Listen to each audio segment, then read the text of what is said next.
Ayong gabi sa atong tanan mga kaigsuonan. Welcome sa tuang Daily Dose of God's Word. Another night nga kita magkahiusa alang sa pagtuon sa pulong sa atong buhi nga Dios. Mga kaigsuonan, ato kining sugdan ang ato ang pagtuon karon sa pulong sa Ginoo pinaagi sa usa ka awit. Wala ako masayod sa hingpit nganong nagilukat ako ni Jesus sa dako nga gugma niya nga dautan manunta ko naila kong gituhan ko ako nasayod nga siya gamhanan magbantay siya kanako hangtod nga mobalik siya wala ko masayod sa hingpit sa buhat sa Espiritu nga nagabadlong sa salasata o kang Jesus nagpaila naila kong gituhan ko ako nasayod nga siya gamhanan magbantay siya kanako hangtod nga mobalik siya. Amen. Thank you for that wonderful song. By this time, akong gihangyo ang tanan to please open your Bibles with me in the book of Isaiah chapter 1, verses 10 paingon sa verse 18. Isaiah chapter 1, verses 10 paingon sa verse 18. The Bible says, "Hear the word of the Lord, ye rulers of Sodom. Give ear unto the law of our God, ye people of Gomorrah. To what purpose is the multitude of your sacrifices unto me? Saith the Lord. I am full of burnt offerings of rams, and the fat of fed beasts, and I delight not in the blood of bullocks, or of lambs, or of he-goats. Me who hath, he-goats, when ye come to appear before me, who hath required this at your hand, to tread my courts. Bring no more vain oblations. Incense is an abomination unto me. The new moons and Sabbaths, the calling of assemblies, I cannot away with. It is iniquity, even solemn meetings. Your new moons and your appointed feast, my soul hateth. They are a trouble unto me. I am weary to bear them. And when ye spread forth your hands, I will hide mine eyes from you. Yea, when ye make many prayers, I will not hear.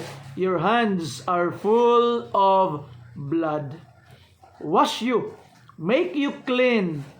Put away the evil of your doings from before mine eyes. Cease to do evil. Learn to do well. Seek judgment. Relieve the oppressed. Judge the fatherless. Plead for the widows. Come now, and let us reason together, saith the Lord. Though your sins be as scarlet, they be as white as snow. Though they be red like crimson, they shall be as wool. Let's pray. Father in heaven, Lord God, nanginahanglan kay mi sa imong panabang, Ginoo. Amahan, a lot of times, if there are punishment and discipline nga moabot sa among mga kinabuhi, and we don't understand why it is coming, most of the time, Lord, we try to blame everyone else, and we cannot see our own problems and our own lapses and sins. I pray, Ginoo, that tonight you would open our eyes that we can only not see the things nga naa sa amo ang mga kaugalingon, but we will realize that we too needs to change. We need repentance, Lord, and to be cleansed. Tagaig kaalam ang imong ubos nga lagad, Lord, karon nga kagabhion, kinasayod ka. Kaalam lamang nga gikan kanimo Ginoong Dios, ang acceptable nga angay madungog sa mga katawhan. Lord, itugot nga magpabilin ang imong alagad nga magpakahilom hangtod sa kahangturan, kung dili ka matuoran ang mahimong mapadala ngadto sa imong mga anak. Apan Ginoo, kung dunay ka matuoran nga masaysay amahan, itugot nga ang balaang espiritu muhatag og gahom para kining tanan Ginoong Dios nga mong pagahisgutan mutuhop sa mong mga kasing-kasing. Salamat sa imong kaayo, salamat sa imong gugma Ginoong gihatag kanamo. Sa ngalan ni Hesus gipangayo namong tanan. Amen and amen. Again, maayong gabi sa atong tanan mga kaigsuonan. Ang uluhan sa mensahe nga atong pag-isgutan tonight is God cleanse the stains. God cleanse the stains. So, we have here the writing of Isaiah, one of the most important prophets of the Old Testament, mga kaigsuunan. So, Prophet Isaiah talked a lot about salvation and very, very clear. Talked a lot about the Lord Jesus Christ, which is also very, very clear, mga kaigsuunan. In our text karon, God is dealing with the sinfulness of the people of Israel, north and south together. Now, ato makita nga, if you would look at chapter 1, they are, the sin is just like in the courtroom. Nga ang Ginoo, naa siya'y mga kaso nga giyapkanaog ngadto sa Israel, mga kaigsuonan. And the jury is heaven and earth, the witness, mao'y witness sa mga kadautan nga gibuhat sa Jews at this time. Now, ato makita mga kaigsuonan that there are three main nga cases ang Ginoo against them. Number 1, there is iniquity on the nation. Number 2, ato makita mga kaigsuonan that their worship is outward only, pero not from the heart, meaning dili sincero ang ilang mga pagsimba, and there is injustice among the people. And we will try to look at verses 10 down to verse 18 sa atong text karon, mga kaigsuonan, and I'll allow me to try to show this sa atong tanan one by one. Now, karon, first of all, para atong masabtan ng verse 10, tunawon ang verse 9. Verse 9 says, "Except the Lord of hosts had left unto us a very small remnant, we should have been as Sodom, and we should have been like unto Gomorrah." So naay parallelism or atong matawag mga kaigsuonan og metaphor nagigamit ang Ginoo to describe His people. We all know that in the time of Isaiah, ang Sodom ug ang Gomorrah, mga kaigsuonan, is already destroyed. Wala na Sodom o Gomorrah at this time. Ang Sodom of Gomorrah na destroy na thousands of years ago, in the time pa lang ni Abraham, mga kaigsuonan. So atong makitaan almost 1,500 years ago, atong makitaan nga ang Sodom o Gomorrah destroyed na sa panahon pa lang ni Abraham o ni Lot.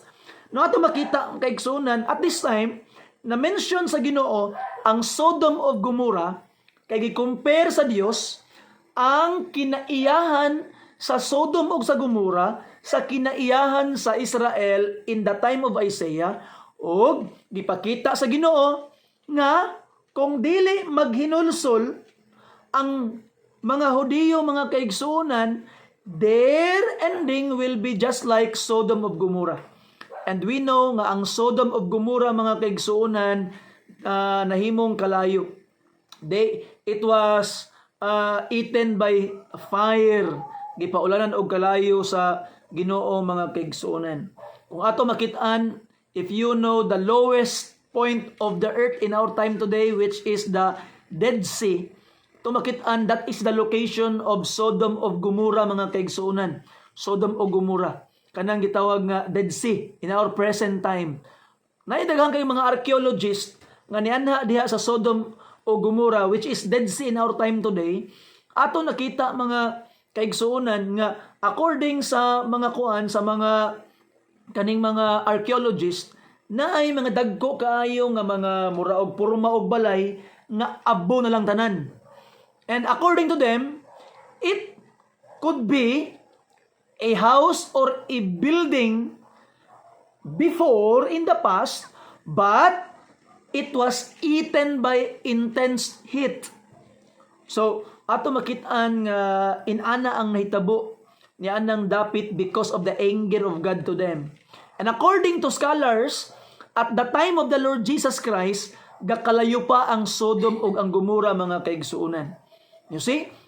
Now, karon sa atong text, ingon pa ang Ginoo, kung wala pa kunoy kaluoy ang Ginoo, kung wala nagbilin ang Ginoo og remnant sa mga Hudiyo, they are long gone just like Sodom ug Gomorrah because of their iniquity. Salamat kay ta sa grasya ug kaluoy sa Ginoo mga kaigsuonan. And look at this verse 10 in our text.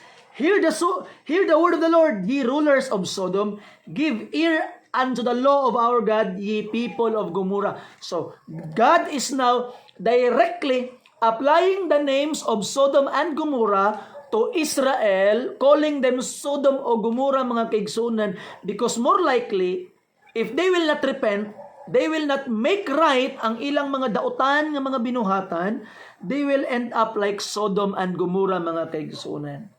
And you know, it is also a warning for us in the present time karon. Kung ang mga katawhan in our time today dili maghinulsol, higala mahimo gid ning Sodom o Gomorrah ang atong tibuok kalibutan, kay ang Ginoo biya nagsaad kana bitawng rainbow nga inyong makita. So every time nga magtaligsik o naay adlaw, naay rainbow. Kanang rainbow is a promise from God, a sign of the promise from God nga dili na niya pakanaogan o worldwide nga lunop ang tibuok kalibutan. So every time makita nimo ang rainbow, gitawag according to the book of Genesis, kanang rainbow isa na siya ka sign sa saad sa Ginoo nga dili na niya palunupan ang tibuok kalibutan pag-usab.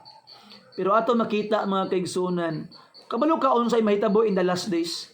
Dili na lagi palunupan sa Ginoo og tubig. Pero ang giingon sa Biblia in 2 Peter chapter 3 verse 12, 2 Peter chapter 3 verse 12, the Bible says, looking for the hasting unto the coming of the day of God, wherein the heavens being on fire shall be dissolved, and the element shall melt with fervent heat. Nevertheless, we, according to his promise, look for new heaven and new earth, wherein dwelleth righteousness. So ato makitaan mga kaigsuonan that God will burn everything. Verse 10, the Bible says, but the day of the Lord will come as a thief in the night, in the which the heavens shall pass away with great noise, and the elements shall melt with fervent heat. The earth also and the works that are therein shall be burned up. So ato makitaan, everything will be burned up in the last days mga kaigsuonan. Sunugon tanan sa Ginoo. Why? Because of the wickedness of the people. You see?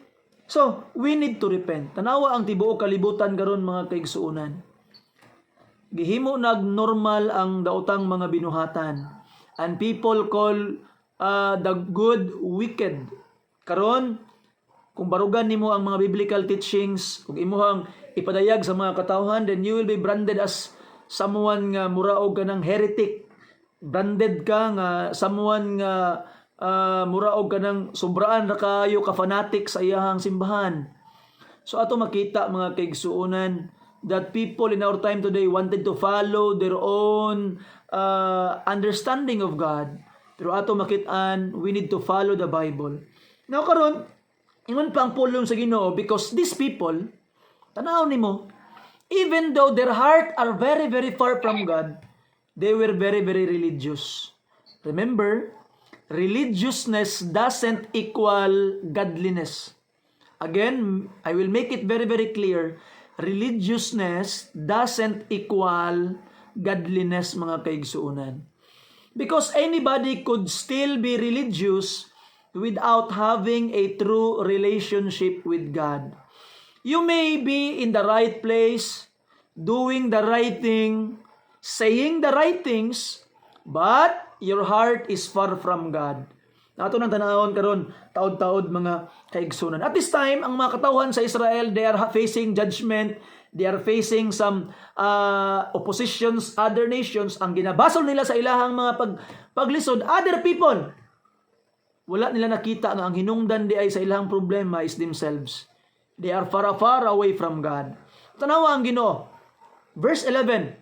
To what purpose is the multitude of your sacrifices unto me?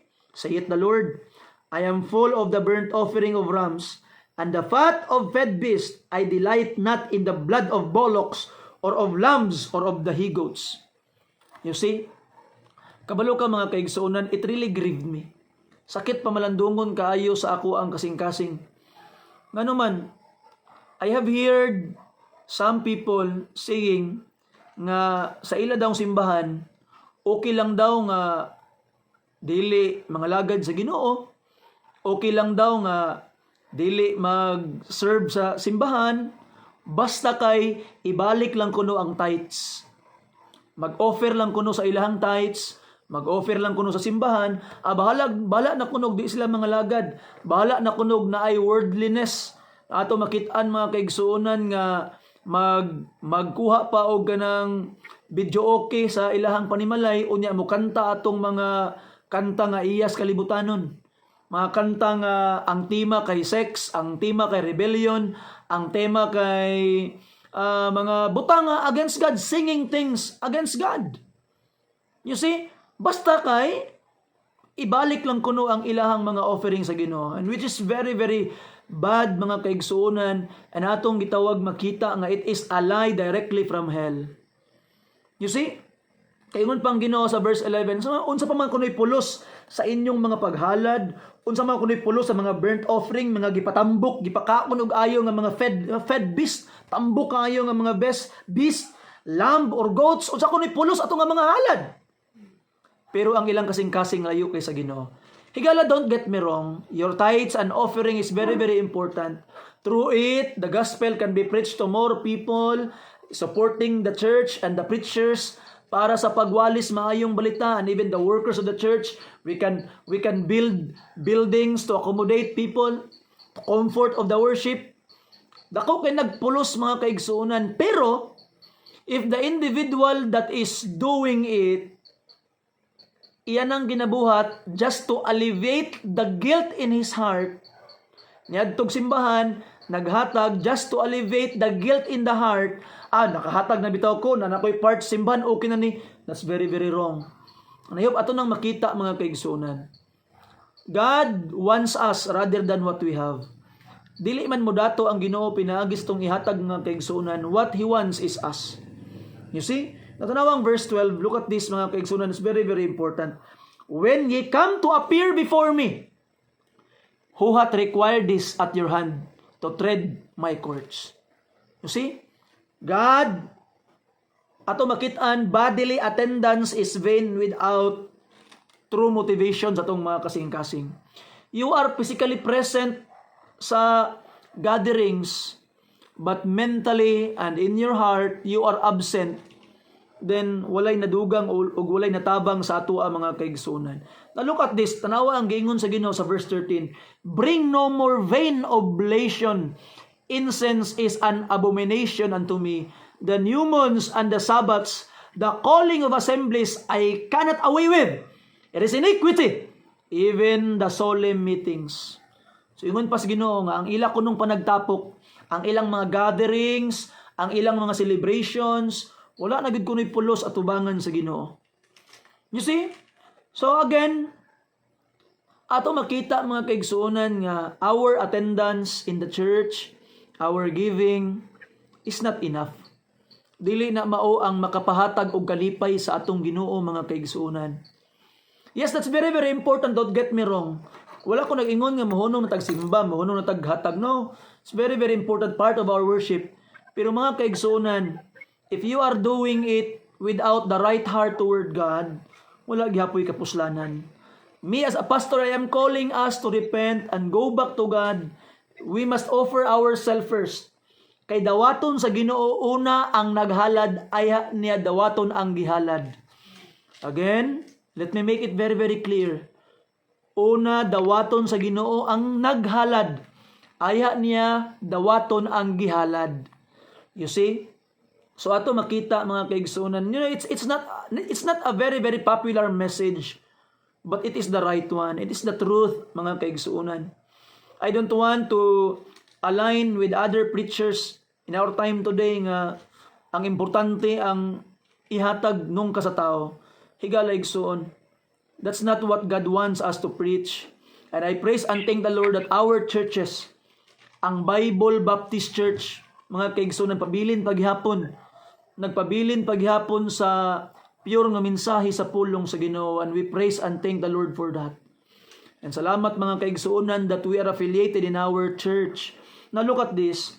Ngun pa ang Psalm 66 verse 18 for us to see it clearly. Ang akong gipasabot sa atoa, tanawan ninyo ang Psalm 66 verse 18 mga kaigsuunan.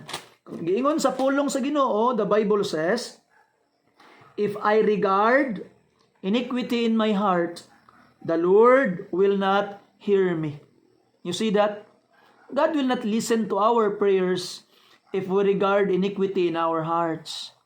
You see? So mga kaigsunan, the best offering we can offer to God is ourselves. Unsa gingon ni Paul sa Romans chapter 12 verse 1, I beseech you therefore, brethren, by the mercies of God, that ye present your bodies a living sacrifice, holy, acceptable unto God. You see? Our bodies must be a living sacrifice, holy and acceptable to God, mga kaigsuunan. So God will not receive an offering gikan sa taong wala niya una gihalad ang iyang kaugalingon. God will be delighted if you will just do your best. Wala man ko naingon nga mahimo kang perpekto, kay di man kita mahimong perpekto mga kaigsunan. What we need to do is just to do our best for God. Mura bitaw tog anak, ako nang giingon sa inyo sa una, but let me say it again. Di ba natay mga anak? Most of us karon nanay mga anak. Ang atong mga anak niagi nga gagmay kay itong mga anak, mga baby pa, nas mga kinders. Pananglita ng imong anak kindergarten. Unya birthday nimo, unya ang imong anak naghimo sa imuha og letter, birthday card. Mingon ba kang unsa man inak, rose filling man ni. Unsa man inak naglampas-lampas man ang imong crayon. Di ka mo ingon anak.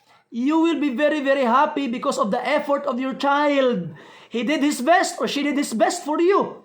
Dawaton nimo nga nay kalipay i-treasure nimo mga kaigsunan.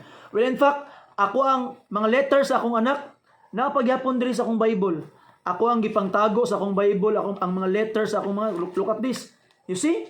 This is the letter from my daughter. Tumakit anak ko ipangtago sa akong kuan, sa akong Bible. You see? Why? Because I really treasure it. Dili siya gitawag nga perfect paggabuhat. I treasure it. Why? Because they did their best. Inaana po sa itong Ginoo mga kaigsunan. Wala naman nahulat ang Ginoo nga perpekto bata. Nga atong mahatag ang perpekto nga butang sa Ginoo. Ang iya lang gipangayo sa ato is the very best in all of our ability. And that is already a great worship. Kaya remember mga kaigsunan, God is not just a king. He is our Father. Ato siyang amahan. Now, sa atong teksto karon mga kaigsunan, nga ang nahitabo, wala na nalipay ang Ginoo. Why? It's not their best. Their heart is not in their offering. Mura bitaw, maulang ilang naandan, manimbatang, ano man, may naandan. At tagsimbahan, maumay na itong routine perminti. Very, very wrong. You see, Proverbs 28 verse 9, open your Bibles there please. Proverbs chapter 28 sa verse 9, the Bible says, he that turneth away his ear from hearing the law, even his prayer shall be abomination. Look at that. Usahay bitaw na mga sugo ang Ginoo sa atoa. Kunya dita maminaw sa iya ha. Kabalo ka sa metabo. Apil ang imong mga pag-ampo, gikaligot-gutan sa Ginoo. Di gusto maminaw ang Ginoo. God said this, that you need to follow this, you need to obey this one. Di ka maminaw. Di ka mutuman. And then you pray. Let me say this to you. Your prayer is abomination. Saan ang abomination? Di kaligot-gutan sa Ginoo. You see that? Nato makitaan mga kaigsuonan, ngano man ang ingon sa Biblia, verse 14 again, let me read it again. Your new moons and your appointed feast my soul hated. They are trouble unto me. I am weary to bear them. Ingon pang Ginoo, gikapoy nako sa inyong mga panagtapok, gikapoy nako sa inyong mga pagsimba, sumala pang Ginoo sa mga Hudiyo. And I hope dili ni mahitabo sa ato karon. I hope ang atong pagsimba tinuuray. Kabalo ka, daghag mga simbahan karon mga kaigsuonan nga nagakanta sa Ginoo, pero ang author sa ilang kanta ang yawa. You see? Nagtagumbo lang ang ilang mga kanta, ang ilang mga women's, mga babayi sa ilang simbahan maunay gapangkanta sa tubangan, magkikiay, magsayaw-sayaw. Ang mga young people dili na maoy, di na Ginoo mo gidtuan kung dili katunang magkikiay sa tubangan. Gihimo ng diskuhan ng simbahan. You see, they worship God, they sing to God, they use the name of Jesus, but atong makit-an the author of their songs are the devil. Is the devil. You see, that's very, very wrong. Songs must glorify God. Songs must center to our worship to God, not to our feelings. You see? Now, ato makita mga kaigsuunan, tanawang Matthew 15 verse 9. Open your Bibles there. Matthew chapter 15 verse 9 mga kaigsuunan. Tanawa ang giingon sa pulong sa tong Ginoo. Look at this. Ingon pa ni Jesus Christ. The Bible says, Matthew 15:8 pa yung sa verse 9, these people draweth nigh unto me with their mouths, and honoreth me with their lips, but their heart is far from me. Nawara? Ang Ginoo nag-honor kani sa mga katawhan, sa Ginoo ang mga katawhan nag-honor sa Ginoo, pinagis lang baba ilang mga ngabil nagsigkanta, pero ilang kasing-kasing layo sa Ginoo. Verse 9, but in vain they do worship me, teaching for doctrines the commandments of men. Now, I hope that it will not happen in our time sa itong panahon karon mga kaigsuunan. Kasi unsa may gipangita sa Ginoo? Ang gipangita sa Ginoo, repentance. You see, now verse 15. And when ye spread forth your hands, I will hide mine eyes from you. Yea, when ye make many prayers, I will not hear. Your hands are full of blood. You see? Your hands are full of blood. Ingon pa sa Ginoo. So, dili maminaw ang Ginoo because of the iniquity of the people. Ang gipangita sa Ginoo, repentance. Tanawa ganin Proverbs 1:24-29. Tanawa ang kinsa ang nasa sino ang huling halakhak. The Bible says, because Proverbs 1:24, because I have called you and ye refused. Anong Ginoo, di ba? Ang Ginoo, sig balik-balik panawag, sig balik-balik, uy, dawatan na si Jesus Christ. Refuse gyud ang tao. I have stretched out my hand, and no man regarded when aminaw. But ye have set at naught all my counsel, and would none of my reproof. I also will laugh at your calamity. I will mock when your fear cometh. When your fear cometh as desolation, and your destruction cometh as a whirlwind. When distress and anguish cometh upon you, then shall they call upon me, and I will not answer. They shall seek me early, but they shall not find me. For that they hated knowledge and did not choose to fear the Lord. You see, mga kaigsuunan, God is very, very patient. Sige hulat sa imuha or kang kinsaman nga mudawat na kang Ginoong Hesus, maghinulsol na ug moangko nas kaluwasan, magsurinder nas Ginoo mo serve na. Naghulat ang Ginoo, pero daghan yung taong di maminaw. Sa kabalo ka, moabot ang panahon, may anong Ginoo, tama na. Sobra na ako ang pasensya nga gihatag aning tawhana. Ay pagkahuman dayon, trouble will come. Nyawa ka kabalo, niya na ang Ginoo nga tama na. Tama na.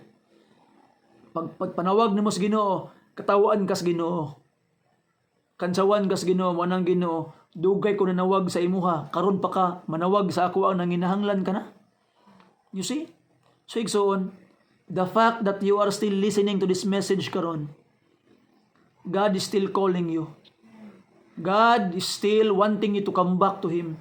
Surrender na. Biyain na ang baluktot nga pagtulunaan. Biyain na ang mali nga relihiyon. Biyain na ang pagsimba og mga Diyos-Diyos. Biyain na ang tradisyon sa tao. Balik na sa Ginoo igsoon. Balik na sa Ginoo.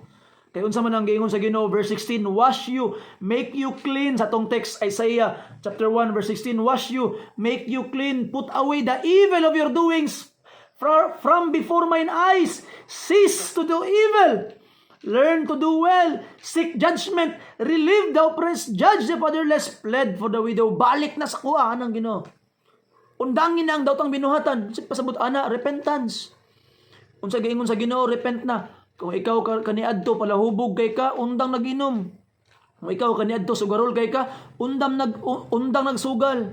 Kung ikaw kaniadto bisyoso kay ka, undang nagbisyo. Kato nga mga butang pulihig pagpangalagad sa Ginoo, himo ang bisyo ang pag-serve sa Ginoo, himo ang bisyo ang pag-awit sa iya, himo ang bisyo mga kaigsunan, be addicted in serving the Lord.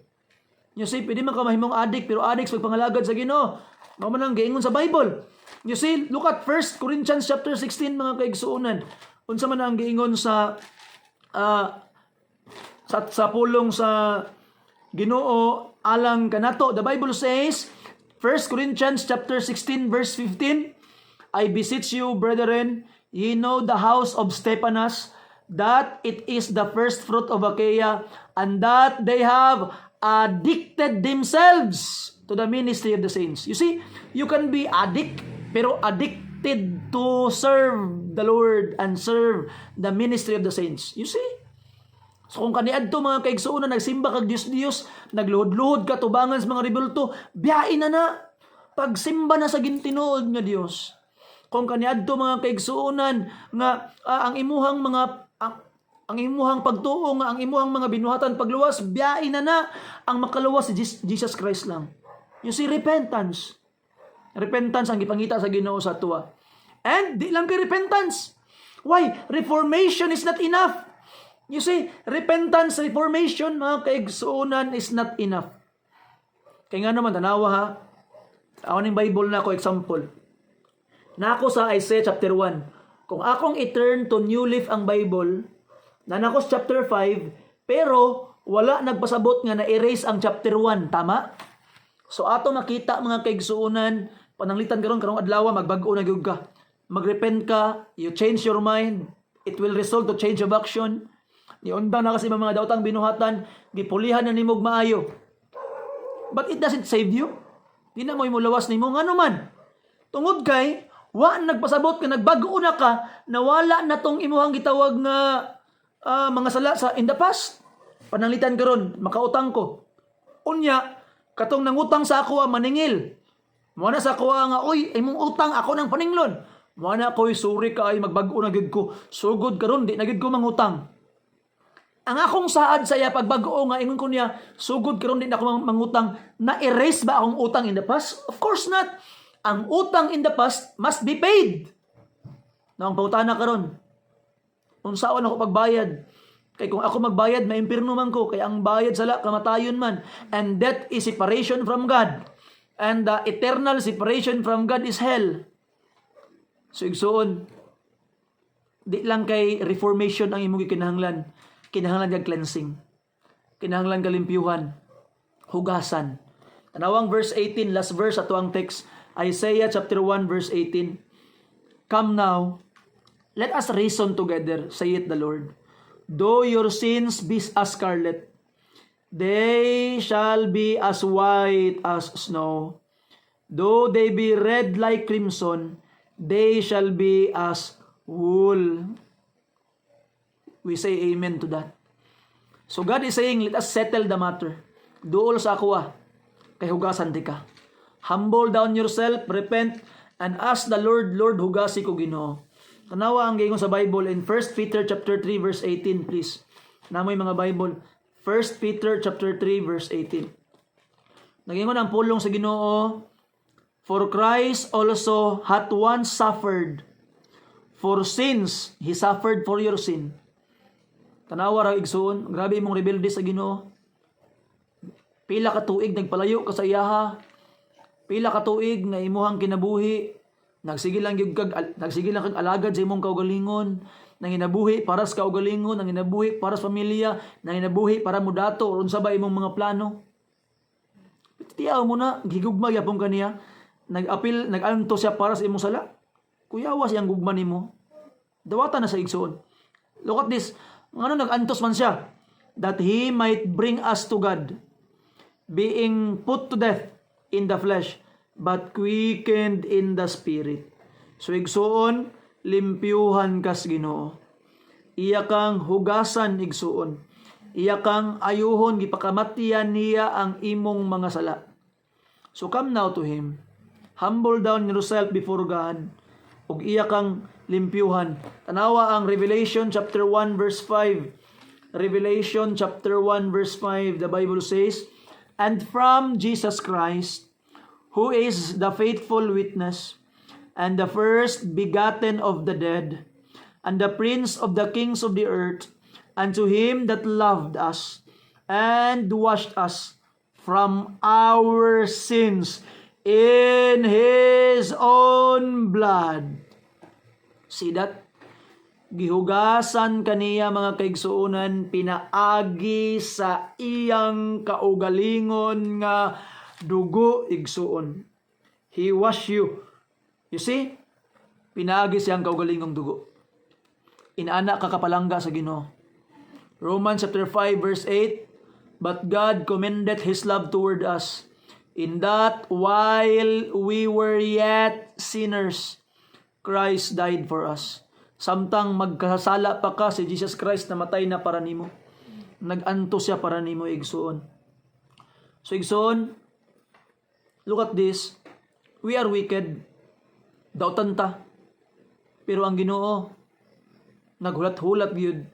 Anytime He can say, "I will do to you just like what I have done to Sodom and Gomorrah."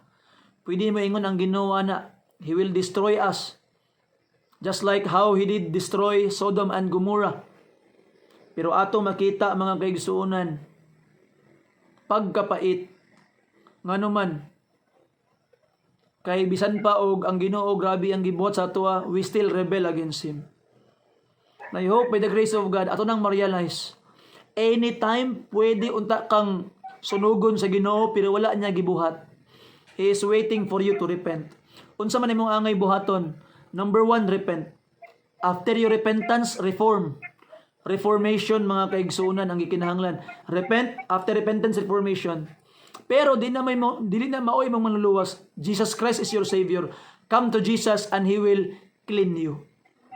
Kabisan pag unsaon nimong reform, sa unsaon nimong repent, kung walay cleansing, walay pulos. Kinahanglan kalimpyuhan sa Ginoo. Nganuman, para mahala na, ma-erase na sa imong account ang imong sala, as if nga murag wala ka nakaagig sala. You see? So igsoon, unsa pa man atong gilanganan, grabe kadako ang paglaom nga gihatag sa Ginoo alang kanimo. Duol na kaniya karon.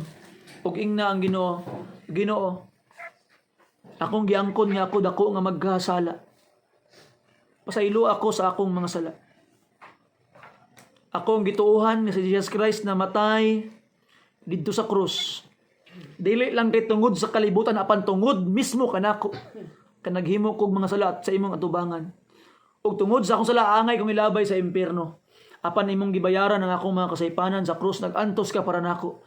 Gihigugma ko nimo bisan pag ako magkasala. Ingna ang Ginoo karon igsuon. Ginoo, dawaton ti ka sa akong kinabuhi. Nga mahimo na akong Ginoo ug manluluwas. Pasaylo ako sa akong mga sala. Nagtuo ko nga namatay ka og nabanhaw para ako matarungon. I receive you now as my Lord and Savior. Luwason kaniya karon igsuon. Pasayloon kaniya. Karong gabihiuna. Duo lang sa iya, kay di kanya balibaran. Usa ka awit alang kanato.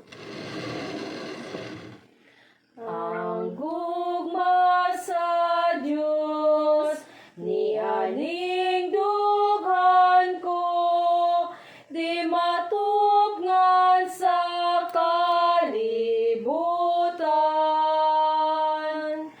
Kay ako'y iyang gitubos ni Jesus dito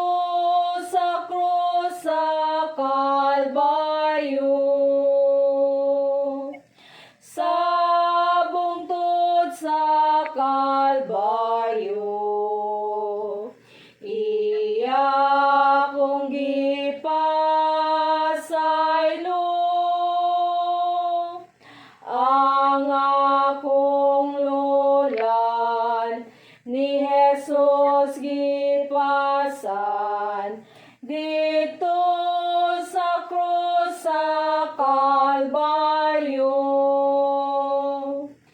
Nag-antos siya sa tunok ug labot, timailhan sa iyang gugma. O giludhan ko siya sa dakong kataha, ang akong Ginoong Jesus. Sa bungtod sa Kalbaryo, iya kong gipasaylo, ang akong lolan ni Jesus gipasan dito sa krus sa Kalbaryo. Amen. Thank you for that wonderful song. Sa mga kaigsuunan, let's go to the Lord in prayer. If you have any prayer request, na may mga prayer request, you can PM me or inyong i-chat sa ato ang GC. So magampo ta. Langit na nagululuyon nga amahan, Ginoo. Kanimo among gitugyan ang tanan. Lord, you did not fail to amaze us sa imong gugma, amahan. Ginoo, truly Lord, bisan pag kapila pa balik-balikon ang old story of the gospel and your suffering for us, di gid madaan, Ginoo. Pagkatamis paminahon, Lord, sa imong gugma alang kanamo nga mga magkasala. Ginoo, I pray that how did you work in our hearts? Giunsa nimo, Ginong Dios, pag pahumok ang among mga kasing-kasing. Kay kami nagmagahi manggihapon kanimo kaniadto. Upon you have worked in our hearts, Lord, and saved us. Ginoo, I pray that you would also work sa kasing-kasing sa mga katawhan, especially sa mga hinigugmas kinabuhi. Especially sa mga katawhan nga nakadungog sa imong pulong, I pray that you would touch their hearts and help them repent, Lord. Help them, Lord, to accept you and to see that great love, Ginoo, alang kanamo. Ginong Dios, padayon sa pag-bless kanamo, pag-bless among mga ministries, Lord. Protect every preachers, Lord. Iprotektari ang tanang mga pastor, Ginong Dios, nga nagwalis ka matuuran. And Lord, itugot, Ginoong Dios, nga mawadaan o gahom ang tanang mga magtutudlo nga nagpalayo na hinuon sa imong mga katawhan nga naha kanimo. Apan tagay gahom ug kusog, Ginong Dios, ang matag magtudlo nga faithful paghihapon, Ginong Dios, nga nagbarog sa kamatuoran. Salamat sa imong kaayo. Salamat, Ginoo, kay mutubag ka sa mga paghangyo. Sa ngalan ni Jesus gipangayo na ako ang tanan. Amen and amen. Salamat ug maayong gabi sa tanan. Thank you, Mama Lani. Salamat.